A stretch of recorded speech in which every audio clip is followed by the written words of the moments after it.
Sophia Chen pressed her back against the cold glass of the conference room window, staring at the December rain streaking down 40 stories above Seattle.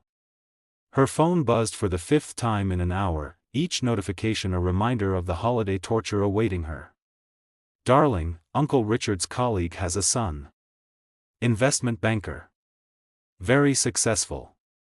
I've seated him next to you for Christmas Eve dinner." Sophia groaned, letting her head fall back.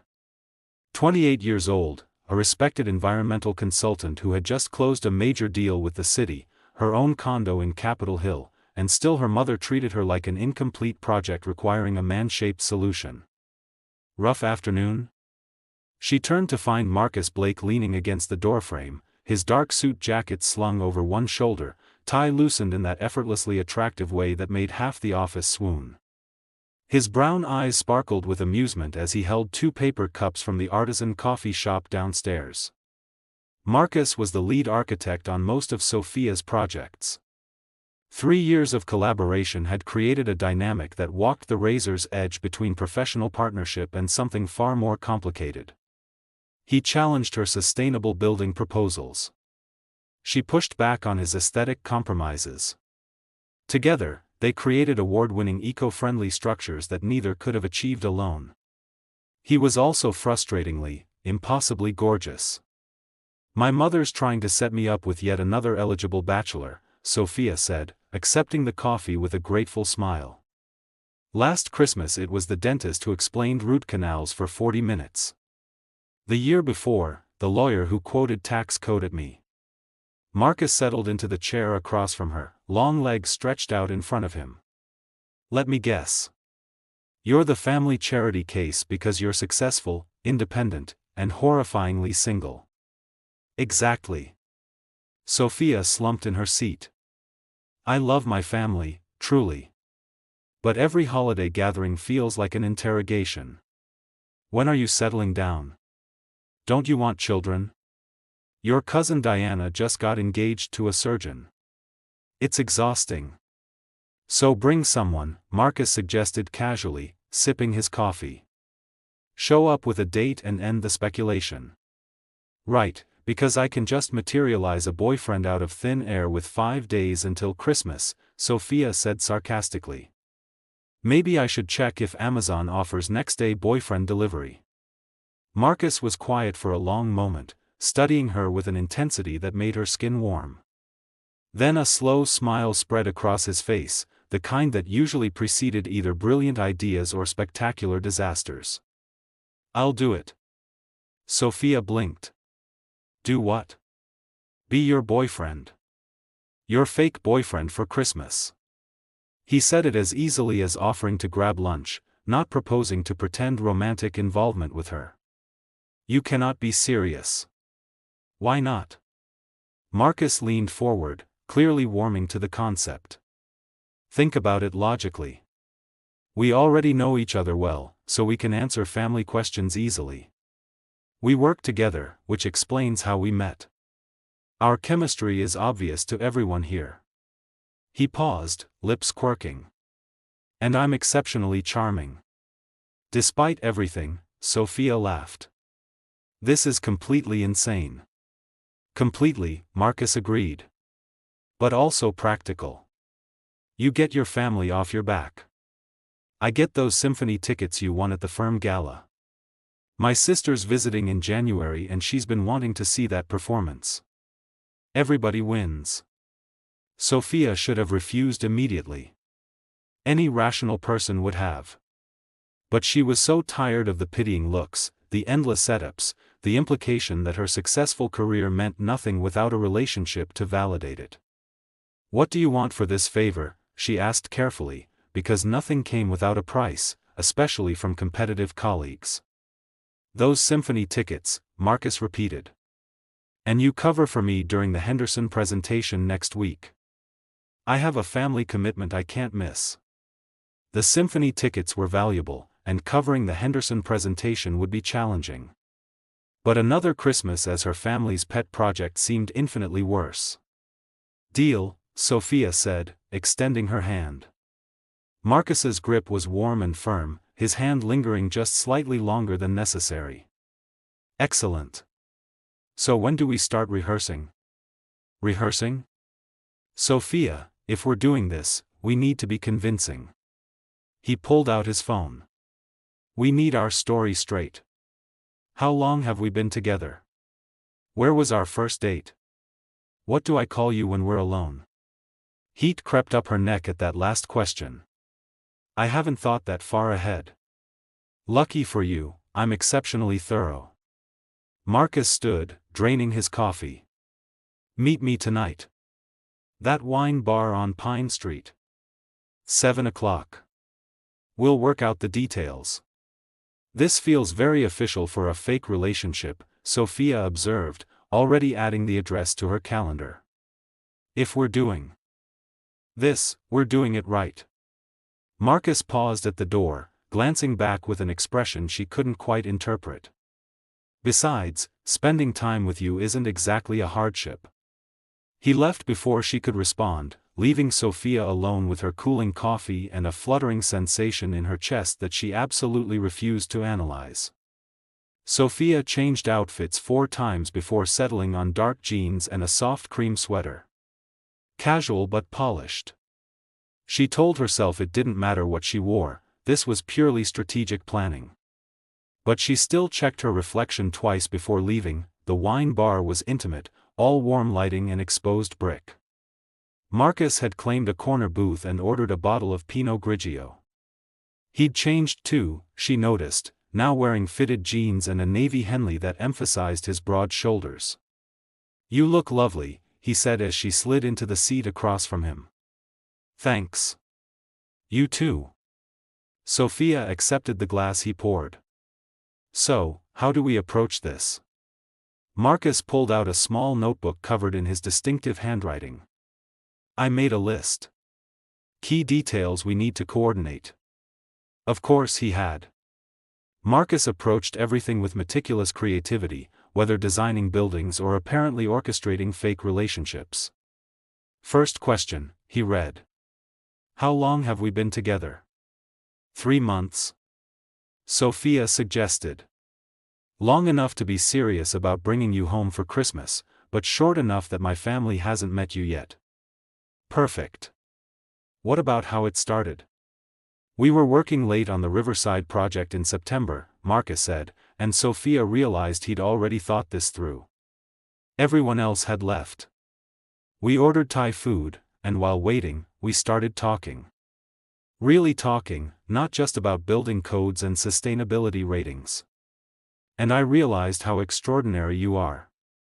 The way he said it, looking directly at her, made Sophia's breath catch. It sounded so genuine. Then what happened? She asked softly. Then I kissed you, Marcus said simply. Right there in the office with the city lights behind us. Sophia's heart hammered. And I kissed you back. Eventually. His lips curved. You made me work for it first. They spent the next hour layering details into their fabricated history. Their first official date was dinner at that Italian restaurant Sophia loved in Fremont. Marcus's favorite thing about her was her passion for environmental causes. Sophia's favorite thing about him was how he made her laugh even during stressful project deadlines. What do I call you? Marcus asked, refilling their glasses. Do you like nicknames? Not really. They always feel forced. So just Sophia then. He tested it, his voice dropping lower. I like how your name sounds. The wine was creating a warm haze, making everything feel slightly surreal. Sophia found herself noticing details she'd never paid attention to before. The way Marcus listened so intently, leaning slightly forward. How his eyes reflected the candlelight. The elegant strength in his hands as he gestured. We should practice, Marcus said suddenly. Practice what? Being together. Couples have physical ease with each other. If we're stiff and awkward, your family will notice immediately. Before Sophia could process his meaning, Marcus moved around the table to sit beside her. The booth suddenly felt very small. May I? He asked, and at her nod, slid his arm around her shoulders. Sophia went rigid briefly, then forced herself to relax. Marcus was right, they needed to appear natural together. She leaned into his side, surprised by how perfectly she fit there, her head resting just below his shoulder. See? Marcus's voice was lower now, intimate. Not so terrible, right? Not terrible, Sophia agreed, acutely aware of his warmth, the subtle scent of his cologne, cedar and something crisp. They sat like that for several minutes, and gradually Sophia felt her tension dissolving. Marcus absently played with the ends of her hair, and she found herself studying the way his Henley stretched across his chest. Your family is going to adore me, Marcus said quietly. Probably more than they love me, Sophia joked, but there was truth underneath. Marcus pulled back to look at her. Sophia, they're lucky to have you. With or without a boyfriend, real or fake. The sincerity in his voice made her throat tight. Sometimes I forget that. Then I'll remind you. His hand cupped her cheek, thumb brushing across her cheekbone in a gesture that felt far too intimate for their arrangement. That's what boyfriends do. Sophia's heart was racing. This was pretend, she reminded herself.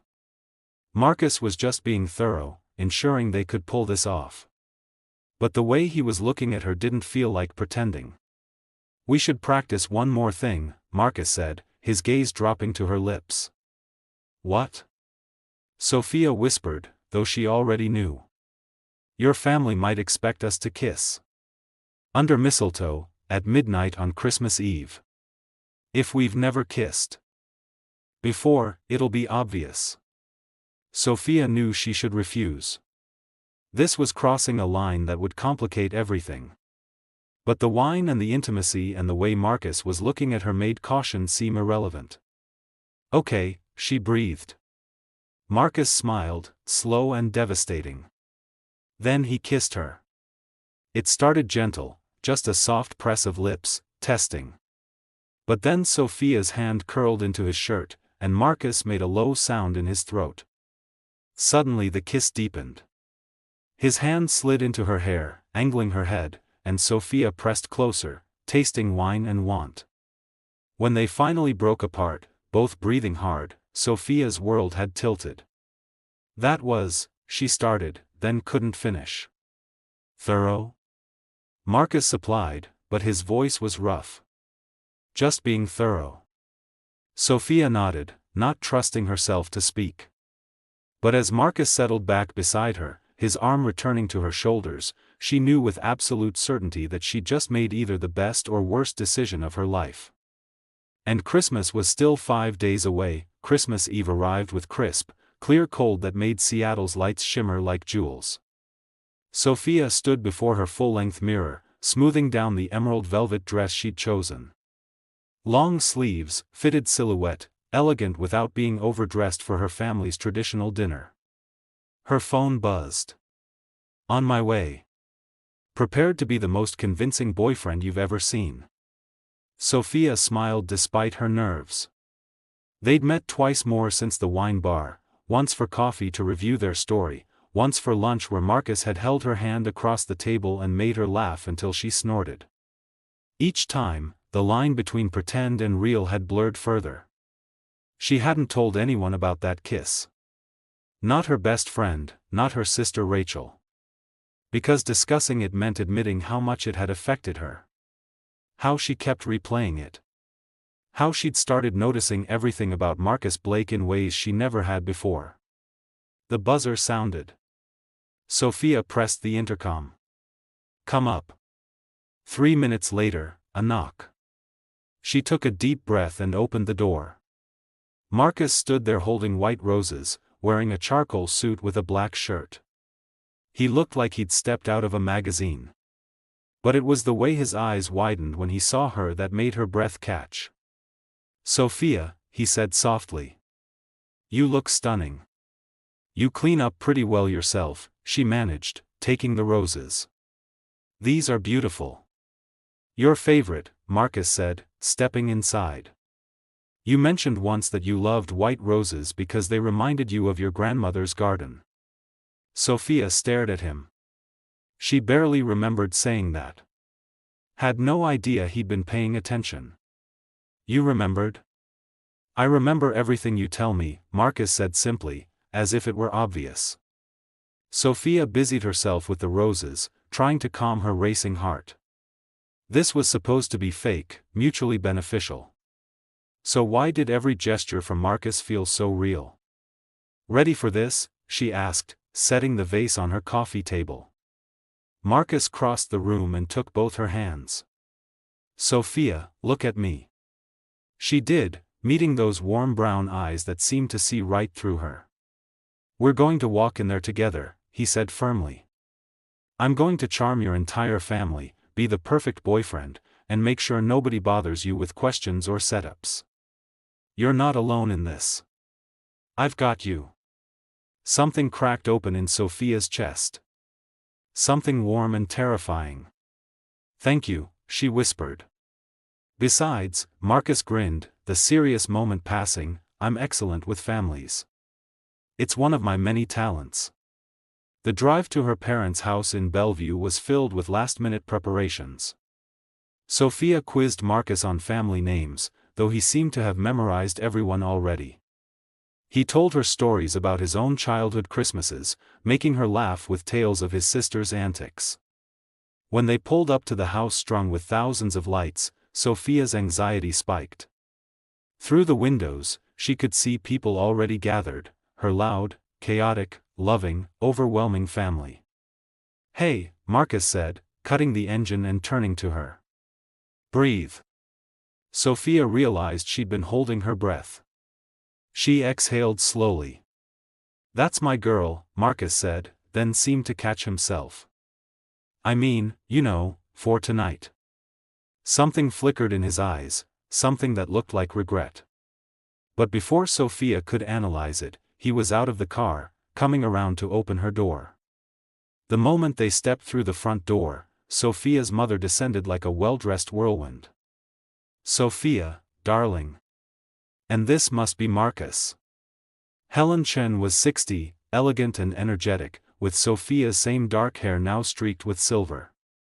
She pulled Marcus into a hug before he could offer a handshake. Mrs. Chen, it's such a pleasure, Marcus said warmly. Sophia talks about you constantly. Please, call me Helen. Come in, everyone's dying to meet you. What followed was a whirlwind of introductions. Sophia's father Tom, who immediately questioned Marcus about architecture. Her younger sister Rachel with her fiancé. Aunts, uncles, cousins, family friends. Then there was Diana. Diana Frost was technically Sophia's cousin, though they'd grown up more like competitive siblings. Tall, blonde, impossibly polished in a silver dress that probably cost more than Sophia's rent. Diana had always had everything: perfect looks, perfect career in fashion, string of perfect boyfriends. Sophia, Diana air-kissed both her cheeks. So lovely. And who is this? Her green eyes fixed on Marcus with predatory interest. Diana, this is Marcus Blake. My boyfriend, Sophia said, hating how possessive she sounded. Boyfriend? Diana repeated, smile sharpening. Sophia never mentioned anyone. We've been keeping it quiet, Marcus said smoothly, sliding his arm around Sophia's waist and pulling her close. But when you find someone special, you want to hold on to them. He looked down at Sophia as he said it, and the tenderness in his expression made her knees weak. Diana's smile tightened. Well, I'll have to hear all about it. Dinner was called before Diana could interrogate further. The dining room was spectacular: good china, crystal glasses, evergreen centerpieces with candles creating magical light. Sophia found herself seated between Marcus and her father, with Diana directly across. Throughout dinner, Marcus was perfect. He complimented the food, asked thoughtful questions, told funny work stories that had everyone laughing. He rested his hand on Sophia's knee under the table, his thumb drawing small circles that made concentration impossible. But Sophia couldn't stop watching Diana watch Marcus. Her cousin leaned forward when he spoke, laughed too loudly at his jokes, kept finding reasons to touch his arm. And Marcus, being polite and charming, responded kindly. Sophia felt something ugly coiling in her stomach. Jealousy. She was jealous of her own cousin flirting with her fake boyfriend. "So Marcus," Diana said, refilling her wine glass, "what do you do for fun besides work?" "I run, play tennis," Marcus replied. "But honestly, lately I've been having the most fun just spending time with Sophia." The casual way he said her name sent a thrill through her. Diana's eyebrow arched. "How sweet. You know, Sophia and I have so many childhood stories. Perhaps we could chat later, just the two of us?" That was it. Sophia had reached her limit. "Actually," she said, her voice harder than intended, "Marcus and I were planning to take a walk after dinner. Just the two of us." "But it's freezing outside," Diana protested. "We don't mind," Marcus said, squeezing Sophia's hand under the table. "Do we?" "Not at all," Sophia said, meeting Diana's eyes with challenge. After dinner, Sophia grabbed her coat and pulled Marcus toward the back door. The yard was beautiful in darkness, covered in fresh snow glittering under string lights. "Are you okay?" Marcus asked once they were alone, breath misting in cold air. "I'm fine," Sophia said, but she wasn't fine. She was confused and angry and feeling things she had no right to feel. "Sophia." Marcus stopped walking, turning her to face him. "Talk to me." "It's stupid," she muttered, looking anywhere but at him. "If it's bothering you, it's not stupid." Sophia closed her eyes, then forced herself to meet his gaze. "Diana was flirting with you all through dinner, and you were being nice to her, which of course you were because you're a nice person. But watching it, I felt jealous?" Marcus supplied quietly. Sophia's cheeks burned despite the cold. "Yes. Which is insane because this isn't real. We're not really together. I have no claim on you." "Sophia," Marcus said her name like a prayer. He took her face in both hands, palms warm against her frozen cheeks. "Look at me." She did, and what she saw in his eyes made her breath stop. "This is real for me," Marcus said, voice rough with emotion. "It's been real from the moment you agreed to this. Maybe even before. I'm not interested in Diana. I'm not interested in anyone but you. Do you understand?" Sophia's heart pounded so hard she thought it might break through her ribs. "Marcus. I know this started as fake, as a favor, as a deal," he continued, never breaking eye contact. "But somewhere along the way, it stopped being pretend for me. Every time I hold your hand, every time I say your name, every time I look at you and see how incredible you are, it's real. All of it." "You can't mean that," Sophia whispered. But she wanted desperately for him to mean it. "I've never meant anything more in my life," Marcus said. Then he kissed her. Not the practiced kiss from the wine bar. Not a performance for anyone watching. This was raw and honest and filled with everything he'd just confessed. Sophia melted into him, arms wrapping around his neck, pulling him closer despite the cold and snow and the fact that her entire family was inside. When they finally broke apart, both breathing hard, Sophia pressed her forehead to his. "I feel it too," she admitted. "I've been so scared to admit it, but I feel it too. This got real for me, and I didn't know how to tell you." Marcus laughed, the sound full of relief and joy. "We're quite a pair, aren't we? Two people pretending to be in love when we were actually falling in love for real. Is that what this is?" Sophia asked softly. "Love?" Marcus pulled back just enough to look at her properly. Snow had started falling again, catching in her dark hair, and his expression was so tender it made her chest ache. I think I've been falling in love with you for a long time, Sophia Chen, he said. I was just too afraid to risk our friendship by saying it. This fake relationship gave me an excuse to be close to you, to show you how I felt without risking rejection. You could never have been rejected, Sophia said fiercely. Marcus, you're the best person I know. You're kind and funny and talented, and you make me feel seen in a way nobody else ever has. So where does that leave us? Marcus asked. Because I don't want to go back to just colleagues after this. I can't pretend I don't feel this way. Sophia thought about everything that could go wrong. They worked together, which would be complicated. If it didn't work out, it could ruin their professional relationship. There were so many rational reasons to say no.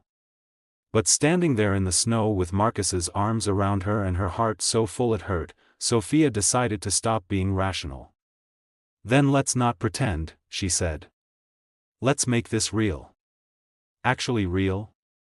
The smile that spread across Marcus's face was like sunrise. Really, really? Really, really, Sophia confirmed. Be my actual boyfriend, Marcus Blake. Yes, he said immediately. Then kissed her again, softer this time, a promise rather than a confession. They stayed outside for another 15 minutes, talking and kissing and making plans, until Helen opened the back door and called them in for dessert. Walking back into the house hand in hand, Sophia felt lighter than she had in years. When Diana saw them enter together, saw the way they looked at each other, her expression turned sour.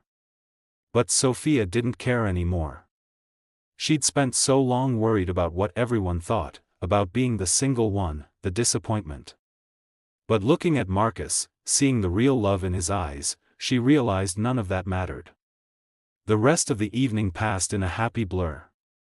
They ate chocolate cake, opened one present each per family tradition, sang carols around the piano.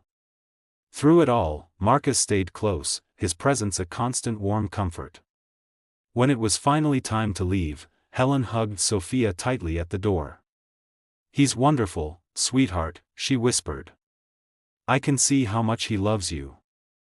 I love him too, Mom, Sophia said, and realized it was completely true. The drive back to Sophia's apartment was quiet, both processing everything that had happened. When Marcus parked, he turned to her. Can I come up? He asked. Just to talk. I'm not ready to say goodnight yet. I'd like that, Sophia said softly. And as they rode the elevator to her floor, she knew that everything had changed. The fake relationship was over. The real one was just beginning.